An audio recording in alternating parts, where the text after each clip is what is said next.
paz, irmãos. Amém? Abra sua Bíblia no livro do profeta Isaías. Isaías capítulo 64, verso 4. Vou estar lendo na King James. O texto diz assim: porque desde o início do mundo, homens não têm ouvido, nem percebido pelo ouvido, nem tem o olho visto, ó Deus, além de ti, o que ele tem preparado para aquele que espera por ele. Amém? Na Almeida Revista e Atualizada, o texto diz assim: porque desde a antiguidade não se ouviu, nem com o ouvido se percebeu, nem com os olhos se viu Deus além de ti, que trabalha para aquele que nele espera. Amém? Podem sentar, queridos. O tema da mensagem tem tudo a ver com a abertura que a Vitória fez, bem colocado aí a exposição da Vitória. Na verdade, eu tenho observado, o desempenho das meninas, a Yasmin lá na sede, abrir o culto de jovens, foi muito bom. A Vitória aqui, a maneira com que a Raíssa tem se desenvolvido, não somente na abertura de culto, mas também na ministração do louvor, quando elas estão na direção. A Júlia, incentive os seus jovens em casa a ler a Bíblia e tomar pé do contexto dos livros, porque em algum momento da vida deles, eles serão cobrados, e isso já está sendo praticado aqui.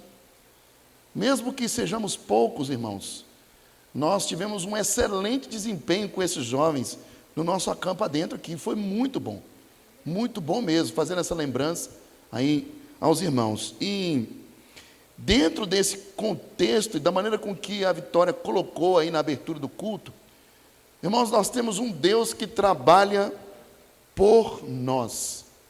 Aí você pode pensar: uai, um Deus tão grande, um Deus que criou todas as coisas, um Deus majestoso, um Deus que não somente criou todas as coisas, como diz o autor aos Hebreus, mas também sustenta todas as coisas que foram criadas por eles, pela palavra do seu poder. Ele trabalha por nós? Sim.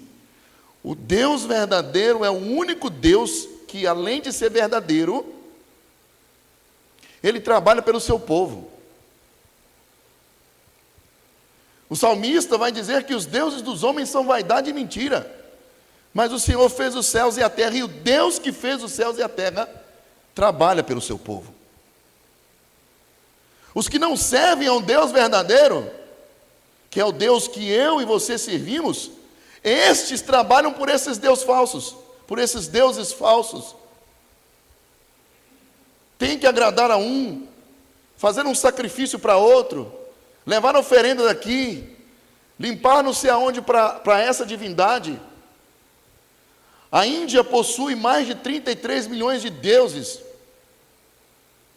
Um sacerdote indiano, ele todo pintado, ele anda nu na cidade. Na sua mão, uma vassoura de plumas, de pavão, para varrer as formigas que estão diante dele. A pluma de pavão é usado como a parte que limpa o chão da vassoura, para varrer as formigas que estão na frente dele, porque ele é um sacerdote que adora a formiga. Os sacerdotes e os adoradores estão sempre presentes lá no templo do Deus Rato. Se assentam do lado de uma bacia cheia de leite, alimentam os ratos. Eles se assentam ali do lado dos ratos, um enxame de ratos. Os indianos adoram a vaca e trabalham para ela. Adoram o Deus chamado Deus Gange, que é o rio que corta a cidade. Toda a vida dos indianos gira em torno daquele rio. Ali eles se banham, no mesmo lugar que tem gente se banhando, se limpando, se lavando. Do lado assim tem gente lavando os utensílios da cozinha. Mais à frente tem gente jogando corpos dentro do rio. porque não tem condição de comprar lenha para queimar o seu morto. Mas estes que não têm condição, pelo menos têm o privilégio de jogar o corpo do morto dentro do rio, para que o Deus rio receba o corpo e ele é jogado na posição de lótus, né? Com as pernas cruzadas, cruzado assim com as mãos, e é jogado lá dentro. Existem aí reportagens na internet mostrando pessoas lavando os utensílios assim, e um corpo em estado de putrefação em menos de 2 metros da pessoa. A outra está se banhando na frente, até põe a água na boca e cospe assim brincando. Estes são os deuses dos homens. Mas o Deus que fez o céu e a terra, ele trabalha por aqueles que nele esperam. Deus só trabalha para o seu povo. Deus não trabalha para o ímpio. Deus não ouve nem a oração de ímpio, quanto mais trabalhar para ele. Meus irmãos, o Deus que age em favor do seu povo, ele é descrito no texto que nós lemos aqui, pelo profeta Isaías, fazendo um contraste entre o Deus vivo de Israel e os deuses das nações, as quais nós acabamos de falar aqui. E olha que nós nem avançamos tanto assim, porque se formos falar dos deuses que os japoneses servem, as florestas japonesas, elas possuem lá as divindades que são adoradas ali. Inclusive os idosos doentes são abandonados lá para morrer na floresta. Crianças mal formadas são abandonadas na floresta no Japão, inclusive até hoje é assim. Crianças doentes, mal formadas, são jogadas e abandonadas nas florestas do Japão, entregando a vida daqueles que são menos favorecidos, para que eles morram lá. É a crença deles. E eles precisam fazer mirabolâncias para agradar esses deuses. Mas o nosso Deus, o Deus de Israel, o Deus da igreja, ele trabalha por aqueles que nele esperam. Enquanto os ídolos são inertes e incapazes de agir, o Deus verdadeiro trabalha ativamente pelos que confiam nele. E diante dessa verdade, olhamos para um tempo, meus queridos, em que muitas pessoas acreditam, inclusive os crentes, que Deus, o Deus que nós servimos, o Deus daqueles que foram comprados pelo sangue de seu Filho, está distante, inativo ou indiferente ao sofrimento humano. Entretanto, meus irmãos, o profeta Isaías nos revela uma verdade profunda e consoladora. O nosso Deus não é um ser passivo, mas é um Deus que trabalha e trabalha em favor do seu povo. Meus queridos, aqui é um contexto em que Isaías falou a um povo cansado, um povo que estava atravessando um tempo de cativeiro, um tempo de ausência de liberdade. Como resultado de sua desobediência contra o Senhor, eles estavam enfrentando um momento de solidão, um aparente silêncio divino, porque Deus se calara. A semelhança do período antes da vinda de João Batista, 450 anos de silêncio de Deus. Deus se silenciou para o povo, por causa da sua desobediência, por causa dos seus pecados, por causa da sua prostituição com os deuses pagãos, que não podia fazer nada por eles. Deuses com os quais eles se prostituíram e traíram a fidelidade que eles deviam ao Senhor Todo-Poderoso.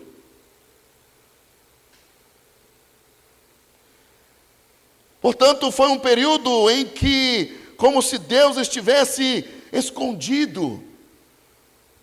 Contudo, meus amados, em meio à dor, surgiu essa declaração extraordinária do profeta. Desde a antiguidade, nunca se ouviu falar em um Deus que trabalha por aquele que nele espera. Meus amados, essas palavras demonstram que Deus age de forma pessoal e exclusiva em favor daqueles que lhe pertencem. Ele não é um espectador da história, Ao contrário, ele é o autor e interventor da história. Ele também é o Pai que provê todas as nossas necessidades. Ele é o Senhor que luta pelos seus filhos. E não há nenhuma outra divindade, porque estas não existem. Ou até mesmo filosofias. E principalmente o poder humano, capaz de fazer o que o nosso Deus faz. Quando Isaías diz que Deus trabalha para aquele que nele espera, ele destacou uma verdade eterna. O agir de Deus está direcionado aos que confiam nele, esperam nele e permanecem fiéis a ele. Esse versículo nos convida, queridos, a refletir. E através dessa reflexão, nós precisamos fazer uma pergunta a nós mesmos. Temos esperado em Deus? Ou nós temos tentado agir em nosso próprio tempo? Precisamos ter a honestidade, meus irmãos, de fazermos essa pergunta. Temos de fato e de verdade esperado em Deus? Ou temos tentado agir em nosso próprio tempo? Porque haverá um resultado negativo quando nós intervimos naquilo que Deus está fazendo. Mas haverá um resultado positivo quando nós esperamos em Deus, porque Ele trabalha por nós. Por isso, quando nós olhamos para esse texto, nós conseguimos enxergar o Deus que trabalha de forma exclusiva, e não somente exclusiva, mas Ele trabalha de forma contínua e fiel. O seu mover é reservado somente para aqueles que o amam. O seu mover, o seu poder, a sua provisão, o seu cuidado é reservado somente para aqueles que nele esperam com fé. Deus trabalha por mim e por você. Esse é o desejo de Deus.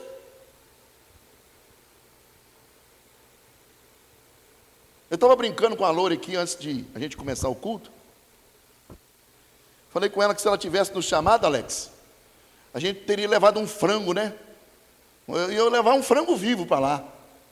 Para matar o frango lá, despenar o frango e fazer aquele cozido. Se a Luciana estivesse aqui, ia convidar ela para ir para lá fazer o macarrão com frango, né?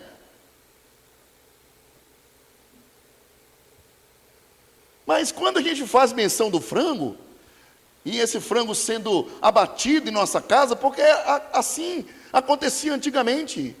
A gente acha muito fácil chegar no açougue, ou até mesmo nos lugares, lá em Belo Horizonte tem muito abatedouro de frango. Você chega e compra o frango fresco, e isso lá também está acabando. Porque hoje é muito mais fácil você comprar um frango no açougue. E hoje nem tem mais o frango fresco inteiro no açougue. Mas antigamente, quando a gente matava o frango em casa, às vezes você cortava lá o pescoço do frango e forçava o pescoço para sair o sangue, pisando nas asas dele. O que acontecia antigamente, né, irmã Margarete? Às vezes escapulia o frango e ele saía correndo doidão, malucão, e misturava com terra, fazia aquela bagunça danada. E ele corria para lá, corria para cá com o pescoço pendurado. Aí quando não tinha mais força, né, irmã Marina, caía lá e ficava debatendo assim, até parar e morrer. Os meninos aí estão assustados, né, as meninas, porque não são dessa época. Mas era assim que acontecia, né, irmã Maria Ivanilde? Era desse jeito que acontecia. Quando escapulia, você tinha que procurar o frango, para ver onde é que estava o frango. Aí você tinha que pegar o frango, lavar o frango, tirar toda a sujeira dele. Mas o que eu quero trazer aqui para os irmãos é que quando você chegava e encontrava o frango ainda vivo, ele estava lá debatendo, né? Os movimentos finais ali. Se Deus enxergar isso em nós, Ele não entra para intervir. Eu quero que você observe esse momento do frango, da galinha que foi abatida, e ela está lá debatendo. Os seus últimos suspiros, as últimas gotas de sangue. O momento de sofrimento daquele sangue. Deus está vendo tudo isso. Coloque-se no lugar daquele frango. E eu não estou contando isso, irmãos, como se fosse algo assim, uma sátira, não, eu estou falando a verdade. Quanto sofrimento e adversidade nós passamos. Ficamos todos sujos de poeira, de terra, mas enquanto nós debatemos, Deus não entra na história para intervir e para resolver o problema. Foi assim que Deus viu o apóstolo Paulo. Paulo orou a Deus 3 vezes: Senhor, eu não aguento mais esse espinho terrível na carne, tira de mim. E Deus falou com ele na última vez: olha, eu não vou tirar. A minha graça te basta, porque o meu poder se aperfeiçoa na sua fraqueza. Enquanto nós ficarmos segurando o problema na nossa mão, Deus não vai resolver. E outras vezes, quando nós entregamos o problema e depois vamos lá e tiramos da mão de Deus, achamos que somos melhor do que Deus para resolver o problema. E nós fazemos isso, meus queridos, porque nós, de fato, de verdade, nós não conhecemos o Deus que afirmamos que servimos. E aí, a primeira coisa que nós precisamos observar é uma pergunta: quem é este Deus que age em favor do seu povo? Isaías, no seu livro, no capítulo 46, verso 10, ele vai dizer acerca desse Deus. O verso 10, o profeta declara que desde o princípio anuncia o que há de acontecer, e desde a antiguidade as coisas que ainda não sucederam, que digo, o meu conselho permanecerá de pé, farei toda a minha vontade. Este é o Deus a quem servimos, que declara o fim desde o princípio e executa o seu propósito. E de semelhante modo, queridos, o salmista também destaca a supremacia singular do Senhor. Um texto que nós já citamos aqui, mas numa outra versão, o Salmo 115, verso de 4 a 7, vai dizer: os ídolos deles são prata e ouro, obra das mãos dos homens. A parte A do versículo vai dizer aqui: os deuses dos homens são vaidade e mentira, outra versão. Mas se continuarmos aqui e irmos adiante, o salmista vai declarar: mas o Senhor Deus, Ele fez os céus e a terra. A Bíblia frequentemente, meus irmãos, contrasta o Deus vivo com os ídolos feitos por mãos humanas. Mas o Deus bíblico não é um ser passivo. Ele intervém agindo e defendendo aqueles que nele esperam. O Deus também apresentado pela palavra de Deus, Ele é um Deus pessoal, porque Ele se relaciona com o seu povo. O presbítero Alex falou sobre isso aqui na quinta-feira. O Deus a quem eu e você servimos, Ele é relacional. Ele procura ter relacionamento com o homem. Se Deus tem relação com a sua criação, e fazemos parte desta criação, o homem feito à sua imagem e semelhança, Deus busca esse homem para se relacionar com ele. E Deus se relacionando com este homem, e que na verdade é o homem eleito, Ele ouve as suas orações, e Ele intervém na sua realidade. Por isso, meus irmãos, o salmista ele está apontando para essas imagens que demonstram que os ídolos são passivos, não fazem nada, precisam ser segurados, precisam ser carregados. Eu me lembro que uma vez visitando o meu cunhado que pastoreava no interior, a cidade de Bom Despacho, no interior de Minas Gerais, eu e meu pai saímos para caminhar na cidade. Meu pai gosta muito de andar, em qualquer lugar que ele vai, ele quer andar. Aí nós saímos no domingo de manhã, porque não tinha escola bíblica nesse dia, e chegamos na praça principal da cidade. É uma cidade pequena. Bom Despacho é uma cidade conhecida por ser a cidade da polícia militar, porque existe um quartel imenso ali, muitas famílias de policiais moram ali. Aí nós estávamos na praça e de repente estava tendo um movimento na igreja católica lá. Aí a gente, curioso, saber o que era aquilo, nós entramos e ficamos ali na parte que antecede a entrada da nave. Aí sentamos no banco e ficamos observando o que estava acontecendo. De repente acabou a missa. Aí o sacristão do padre chegou perto da gente e falou assim: vocês podem ajudar a carregar lá a estátua, acho que era do Jesus morto. Aquela que tem o Jesus carregando, deitado, né? Aí eu virei para ele, dentro da igreja, e falei assim, eu não carrego isso não. Eu não carrego isso não. Ele fechou a cara para mim e entrou. Os ídolos dos homens precisam ser carregados. Tem mãos e não pegam, tem olhos e não enxergam, tem boca e não falam. Mas o nosso Deus, Ele intervém na nossa realidade, porque o Senhor procura se relacionar com o seu povo. Eles não podem, assim como Deus, agir, muito menos salvar. Quem dirá responder ao clamor humano? São passivos. Porém, o Deus que age conforme o testemunho bíblico, age concretamente na história humana. Ele libertou Israel do Egito. A palavra de Deus está registrada detalhadamente a história da libertação do povo de Israel. E há mais ou menos uns 5 ou 6 anos atrás, confirmaram, a arqueologia bíblica confirmou o achado de rodas de bigas egípcias no fundo do Mar Vermelho. Prova de que o exército egípcio foi afogado pelo Senhor, quando o seu povo passou a pé seco, pé enxuto, como diz a palavra, atravessando ali o mar. Foi o Senhor que libertou o povo de Israel da escravidão. Êxodo 3, capítulo 3, versos 7 e 8. Diz Moisés, disse ainda o Senhor, certamente vi a aflição do meu povo, a aflição do meu povo que está no Egito, e ouvi o clamor por causa de seus exatores.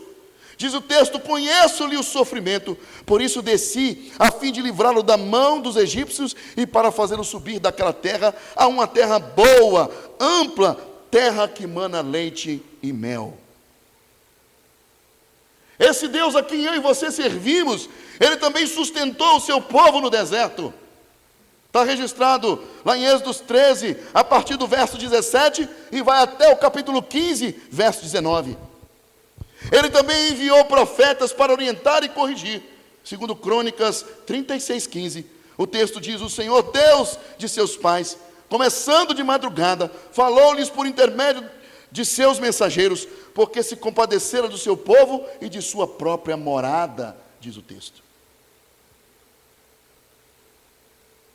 Mas ele não ficou somente por aí.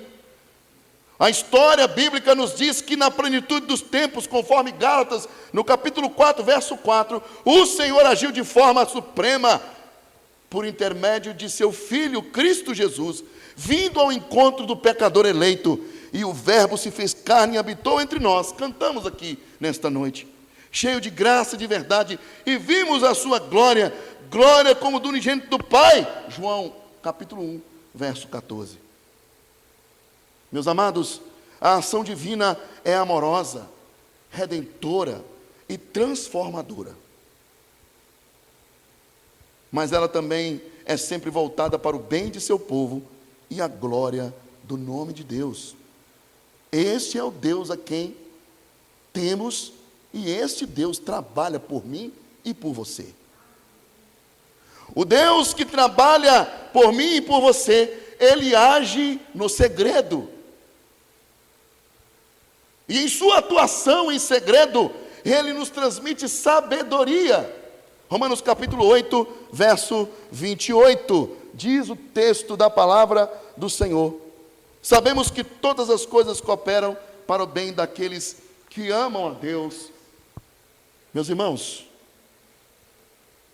ao abordarmos o real contexto desse texto que lemos, Paulo, ele está dizendo aqui, neste verso, e nós podemos observar que há aqui um propósito de Deus, de garantir o bem daqueles que nele esperam, o bem de seu povo. E o principal agente aqui é o Espírito de Deus, pois é Ele quem executa em nossas vidas o plano de Deus. O Espírito, ele é ativo, não somente por meio da mente inconsciente ou semiconsciente, mas, meus irmãos, por meio também de todo o conjunto de experiência da vida do crente eleito. Pois esse Espírito que em nós habita, ele conduz o cristão em todas as coisas para que lhe seja garantido o bem. O termo aqui para bem é ágatos, que aponta para características de honestidade e honradez. Mas para que haja honestidade e honradez na vida daqueles que foram chamados, Deus vai provar. Deus vai experimentar. Deus vai fazer igual a ourives, vai chegar-nos como o ouro inserido no cadinho, no fogo da provação. O cadinho era aquela ferramenta do ourives, que ele coloca ali as pedras de ouro, sujas, por outros minerais e até de terra. É uma colher, que ele chega no fogo, e ele só tira aquela colher do fogo quando o ouro derrete e reflete a imagem do ourives naquele objeto. Deus nos pega como ourive e põe no fogo da provação. Ele tira e olha, se a sua imagem refletir nele, se a imagem dele refletir em nós, aliás, aí sim Deus vai tirar do fogo. Mas enquanto a imagem de Deus não for refletida em nós, ele volta com ele para o fogo e vai tirando as impurezas que atrapalham o seu reflexo no ouro, ou seja, na minha e na sua vida. Este é o bem que Deus quer de nós. Nos colocar no fogo da provação, para que a sua imagem reflita em nós. Quando nós continuamos a ler o texto de Romanos 8, 28, e passamos para o 29, Paulo, ele vai relatar isso.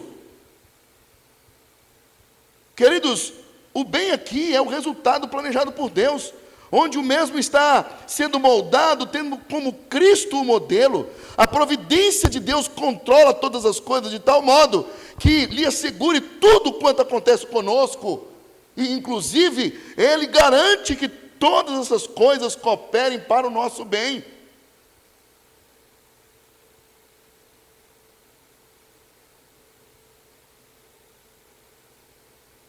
Por isso, queridos, nós estamos obrigados, pelo cuidado e providência de Deus, quando somos colocados no fogo da provação, porque assim nós seremos capacitados para enxergar o bem em tudo o que é permitido acontecer em nossas vidas, conforme afirma Pedro em sua primeira carta.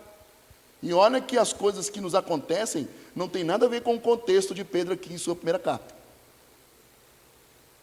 Porque aqui Pedro está falando a respeito da perseguição do Evangelho. Mas nós precisamos tomar isso como um ensaio das coisas que estão por vir contra a igreja do Senhor.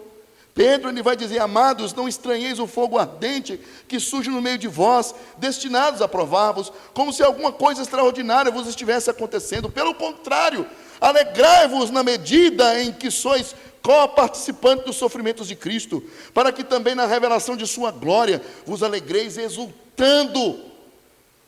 A alegria no máximo. A exultação é a alegria no último grau. Está lá, 1 Pedro capítulo 4, versos de 12 a 13. Mas com poucas coisas que nos acontecem, nós já ficamos mal, ruins, péssimos, descontrolados. E às vezes falamos até coisas que não deveríamos falar.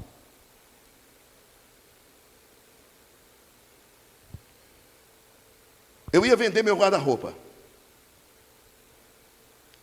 mas ele estava com um problema na porta, conversando com os especialistas, com os universitários.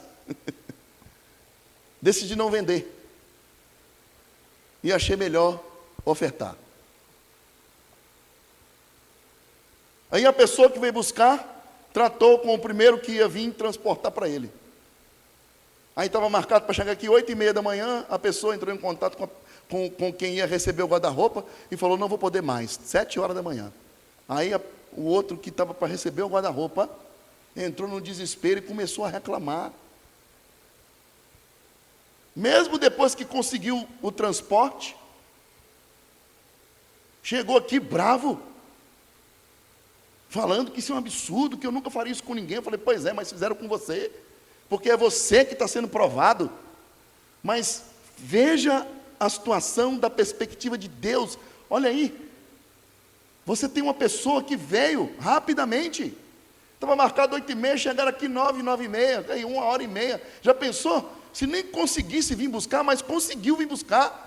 Dá glória a Deus, por isso você está levando seu guarda-roupa. Praticamente no mesmo dia o guarda-roupa foi montado, estava lá o guarda-roupa bonitão, montado no quarto dele. Nós precisamos de ver as provações da nossa vida na perspectiva de Deus. Já pregamos isso aqui numa outra oportunidade.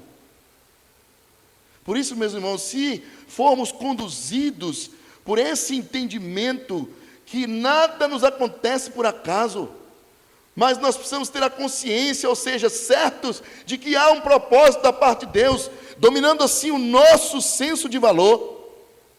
E quando nós nos submetemos a este propósito, haverá em nossa mente o entendimento tranquilo e fácil de que Deus está nos moldando à semelhança de seu Filho.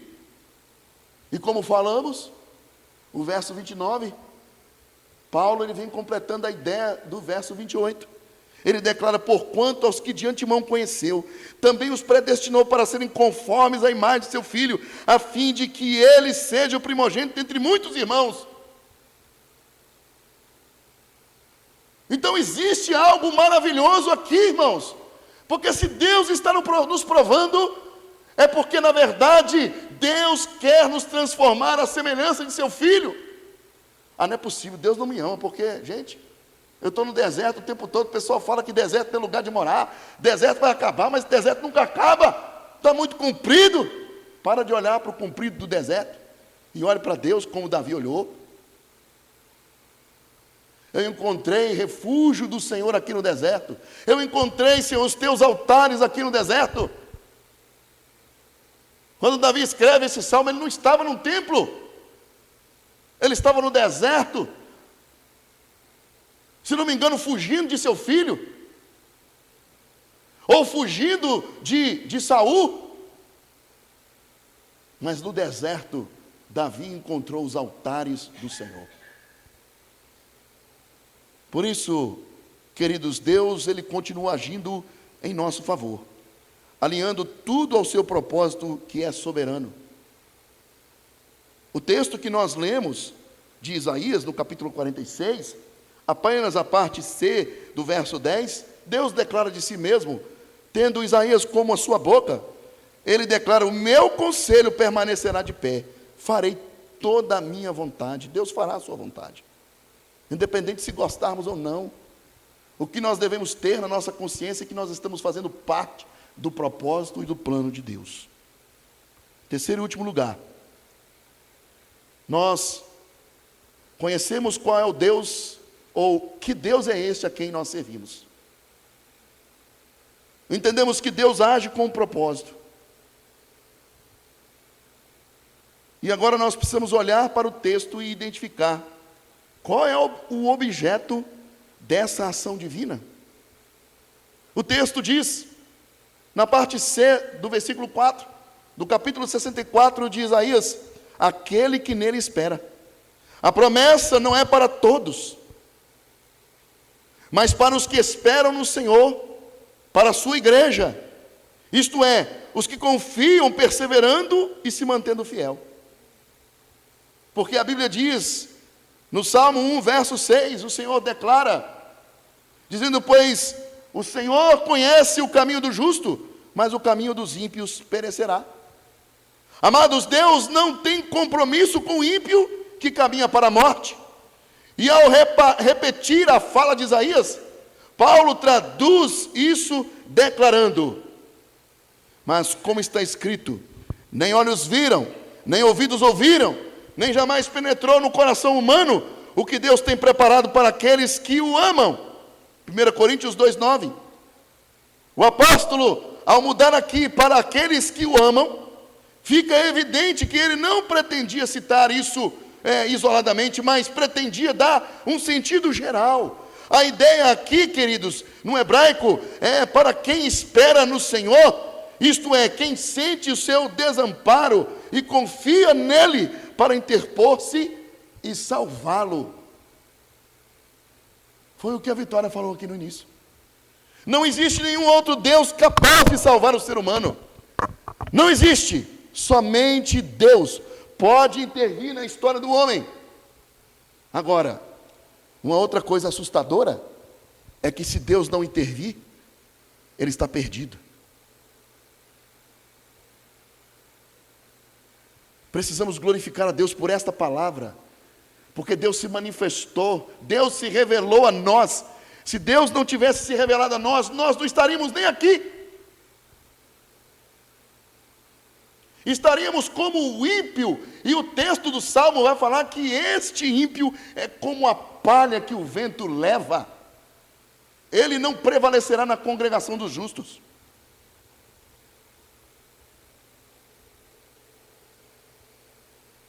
Deus é o único que pode salvar o homem. A piedade é frequentemente representada como uma atitude de espera. O piedoso sempre espera a Deus. E uma pessoa especialista em esperar na Bíblia foi Davi. O Salmo 27:14, ele declara: espera no Senhor, tem bom ânimo e fortifique-se o teu coração. Espera, pois, pelo Senhor. Meus irmãos, Davi, ele sabia por experiência o que significava esperar no Senhor.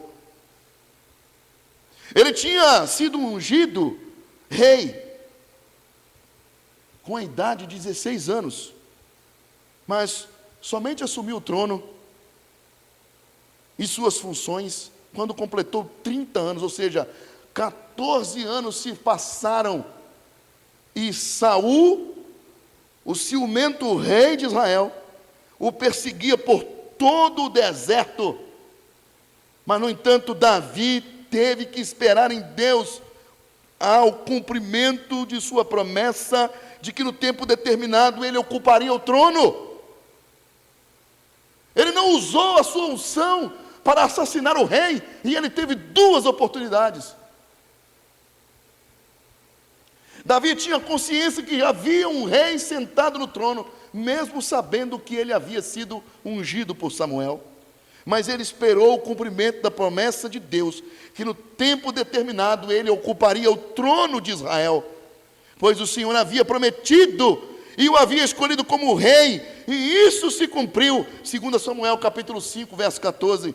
30 anos tinha Davi quando começou a reinar. Mais tarde, depois de já ter consolidado o seu reino, inclusive tendo todos os seus filhos criados, Davi se viu traído por seu filho Absalão, o filho rebelde, que liderou um levante e lhe tomou o trono. Portanto, esperar em Deus não é fácil, pois Ele frequentemente tem os seus meios para nos aperfeiçoar, e até mesmo parece que não responde às nossas orações, bem como nos transmite a compreensão de que Ele não entende a urgência da nossa situação.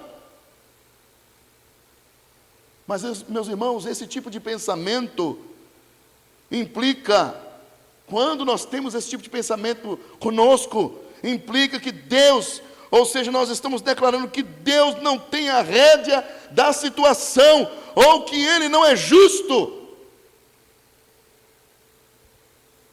Mas, meus irmãos, essa não é a realidade, todos nós sabemos disso. O que nos falta é confiar no Senhor e botar em prática aquilo que estamos e no decorrer da nossa vida cristã, nós temos aprendido. Ele declara de si mesmo. Novamente nos voltamos para Isaías 46, verso 10, a parte C do versículo. O meu conselho permanecerá de pé, farei toda a minha vontade. Qual é o propósito de Deus para a sua vida? O que Deus prometeu para você e sua família? E tudo que Ele prometeu, Ele já cumpriu, principalmente em Cristo Jesus. E Ele não está no controle de todas as coisas. Ele não ouve nossas orações, não sabe da urgência da situação que nós estamos passando. Deus sabe de todas as coisas. Meus irmãos, vale a pena esperar em Deus. E esse chamado à espera é ter a esperança no Senhor, é o que Deus frequentemente utiliza para nos refrescar a memória, nos renovando o ânimo e nos ensinando assim o seu propósito, conforme relata o profeta Jeremias. A minha porção é o Senhor, diz a minha alma, portanto esperarei nele. Bom é o Senhor para os que esperam por ele, para a alma que o busca.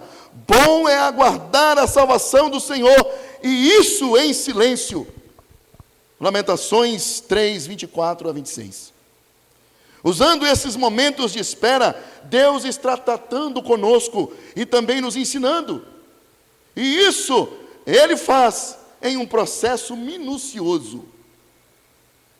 Você já assistiu um oleiro trabalhar no barro? Está aí, na internet, para todo mundo ver e quiser saber. Como é que o oleiro trabalha nas rodas, como diz o texto.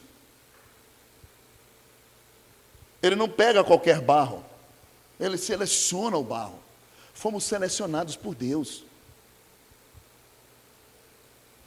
Temos a consciência, o texto fala que fomos tirados da mesma massa que Deus tirou os réprobos, mas Deus nos selecionou e nos colocou em sua roda, e Ele gira a roda e nos dá forma, colocando-nos conforme o querer dEle. E o grande modelo é Cristo Jesus.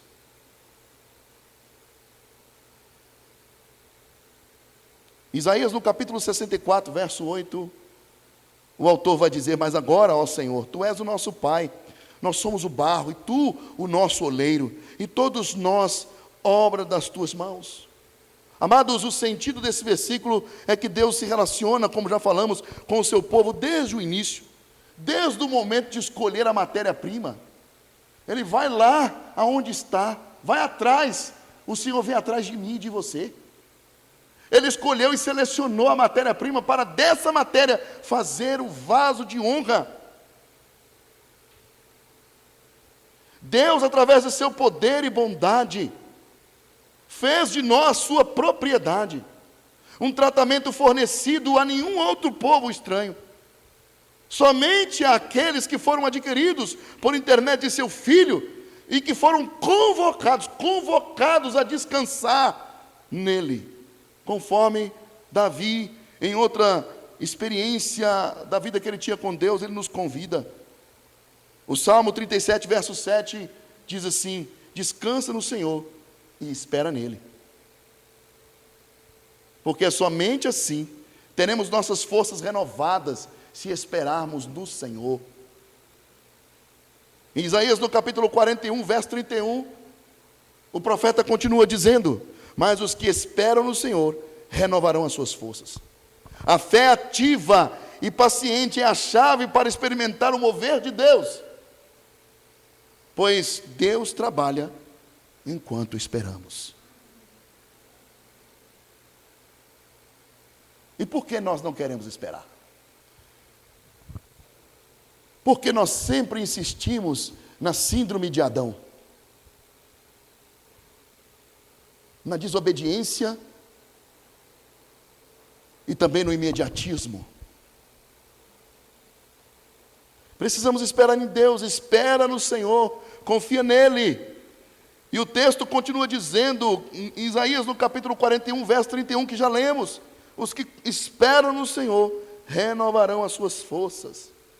Somente aqueles que esperam no Senhor experimentam o mover de Deus, porque Deus trabalha enquanto esperamos. Espera no Senhor, diz o texto: espera, pois, no Senhor, e o seu livramento virá em tempo oportuno. E concluindo, queridos, a obra de Deus nos traz libertação a cada dia. O testemunho e a alegria faz parte daqueles que foram libertos por Deus. O seu agir visa glorificar o seu nome e edificar o seu povo. Deus, na verdade, não precisa da ajuda humana para cumprir os seus planos. Ele não precisa de mim e de você. Então esperemos nele. Paremos de tirar aquilo que entregamos na mão dele para tentar resolver. Porque senão vamos entregar o novelo mais embolado na mão dele do que já estava, quando entregamos a primeira vez. Senhor, esse negócio aqui está muito complicado para resolver, o novelo todo embolado. Às vezes, inclusive, a gente está envolvido também nas linhas do novelo, né, Kleber? Pegamos o novelo, vamos tentar desembolar ele, de repente nós já estamos no meio do embolo. E aí nós lembramos que o Senhor é aquele que vem em nosso socorro. Né, irmã Iraci? Quando nós pegamos a linha e entregamos para Deus, Ele vai lá e desembola. Aí de repente a gente acha, né, que a gente pode pegar de volta para tentar. Não, Deus, se eu só tentar desembolar aqui, aí a gente tenta desembolar, né? Aí embora mais ainda a situação. E a nossa sorte em Deus é que Deus recebe de volta, sem nos acusar. Eu falei com você que o negócio ia ficar pior. Vocês já perceberam que Deus não fala isso conosco? Né, irmã Marina? Deus não fala isso conosco. Ah, tá vendo? Você pegou o novelo de volta na minha mão, tirou da minha mão e agora está trazendo pior do que já estava? Ah, não. Aí pega, me dá isso aqui. Aí Deus não faz isso. Deus pega de volta, com tranquilidade, com mansidão, com longanimidade, porque assim Ele é. Deus não precisa da ajuda humana para cumprir seus planos. Ele é o Deus que trabalha para quem nele confia e espera. E essa é uma verdade que atravessa toda a Bíblia. O Deus que trabalha por nós é o mesmo que trabalha em nós. Deus trabalha por amor.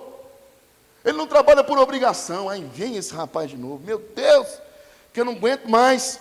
E a maioria das vezes é o mesmo problema. Dá até vergonha, né? De chegar diante de Deus e pedir perdão a Deus pelo mesmo pecado. Deus não nos censura. Ele faz por nós com amor. Deuteronômio capítulo 7, versos de 7 a 8. Não vos teve o Senhor afeição, nem vos escolheu porque fosseis mais numerosos do que qualquer povo, diz o texto, pois éreis o menor de todos os povos, mas porque o Senhor vos amava, e para guardar o juramento que Ele fizera a vossos pais, o Senhor vos tirou com mão poderosa, e vos resgatou da casa da servidão, do poder de Faraó, o rei do Egito. Quem era o rei do Egito? Para quem ele apontava? O rei do Egito é Satanás. E qual foi a casa de servidão que Deus nos tirou? Éramos escravos do pecado e o Senhor nos tirou da casa da servidão e nos fez livres, povo seu. O Senhor Deus também trabalha em tempo oportuno, Eclesiastes capítulo 3, versos 11. Tudo fez Deus formoso no seu devido tempo. Também pôs na eternidade, a eternidade no coração do homem, sem que este possa descobrir as obras que Deus fez desde o princípio até o fim. Porque Deus também trabalha para cumprir a sua promessa. Filipenses capítulo 1, verso 6. Estou plenamente certo que aquele que começou a boa obra em vós há de completá-lo até o dia de Cristo. Confia no Senhor, espera nele.